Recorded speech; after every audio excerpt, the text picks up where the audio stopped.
You know that feeling, right? It's a couple of days before payday, you peek at your bank account and just wonder, where did it all go? It's this constant cycle of just scraping by. And you probably think, if I just made more money, everything would be fine. But what if I told you the real problem isn't actually about how much you make? Let's get into it. And right there, that's the heart of what we're unpacking. This whole trap, it isn't just about the numbers on a screen. Nope. It's about the stories we tell ourselves about those numbers. It's like there's this invisible script running in the back of our minds, and it's calling all the shots with our money. So, if it's not just about the money, what is the real reason we get so stuck in this cycle? Let's break down what's really locking us in. Okay, first we've got to talk about the invisible stuff. We're talking about your mindset. Those automatic thoughts that are basically in charge of your wallet without you even realizing it. Come on, you know you've been there.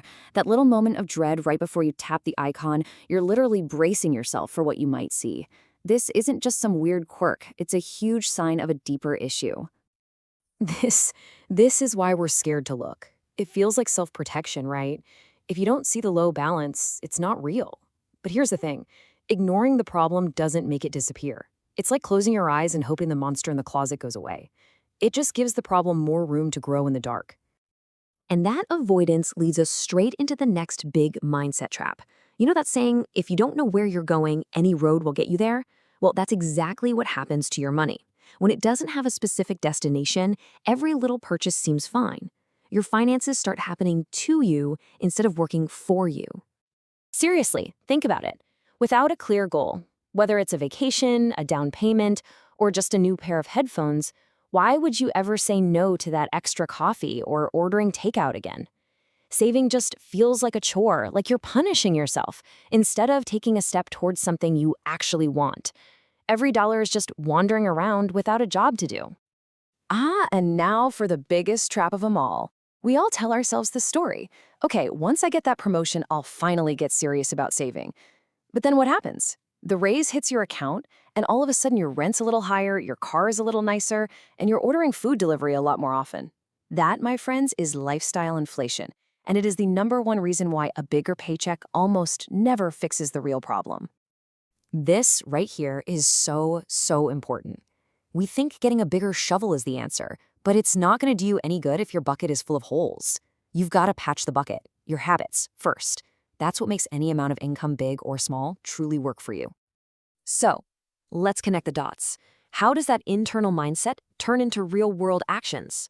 Now we're looking at the visible part of the problem, the day-to-day habits that keep that vicious cycle spinning and spinning.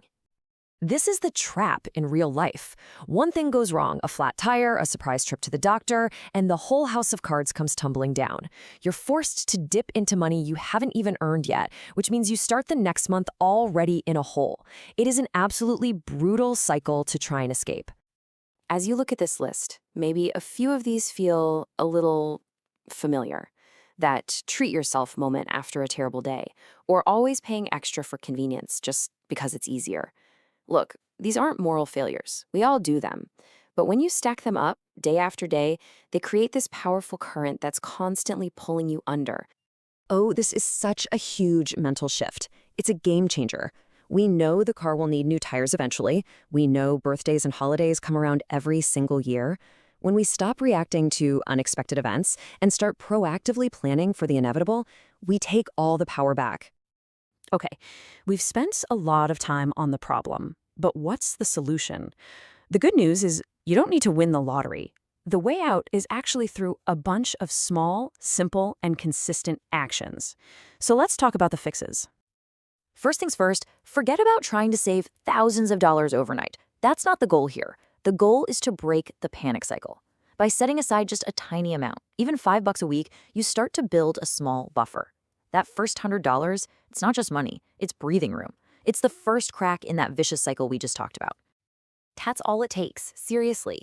10 minutes a week for the next fix. It's probably less time than you spend scrolling on your phone before you even get out of bed. Hey, remember that fear of opening your banking app? Well, this is the cure. A quick 10-minute check-in once a week transforms that fear into information. This isn't about judging yourself for what you spent. It's just about awareness. You start to see where your money's really going, and you slowly start to feel like you're back in the driver's seat. And remember how we said having no vision leads to random spending?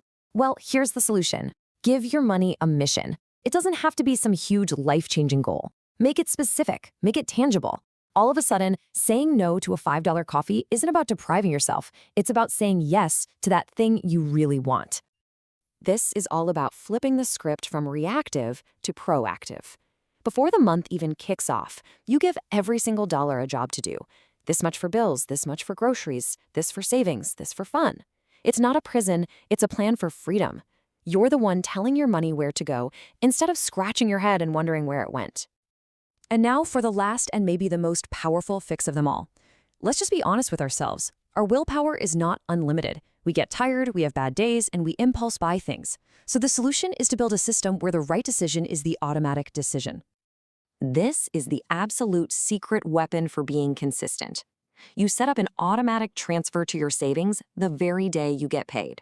You automate your bills. By doing this, you're basically paying your future self first, before you even have a chance to mess it up. You're making smart financial decisions the default setting. So as we bring this all together, let's just come back to this one central idea. Living paycheck to paycheck feels like a prison made out of dollar signs, but the walls aren't actually made of money. They're built out of our own thoughts and our daily routines. And that truly is the most powerful takeaway here. You don't have to wait for a raise. You don't need permission from anyone to start. The power to completely rewrite your financial story is in your hands right this second.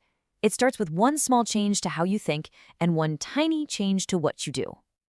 So, what's it going to be? Will you set up that $5 weekly transfer, put that 10-minute money check-in on your calendar, or just sit down and write one clear goal? The cycle doesn't just break on its own. It breaks the moment you decide to take that first small step. The only question is, what's yours going to be?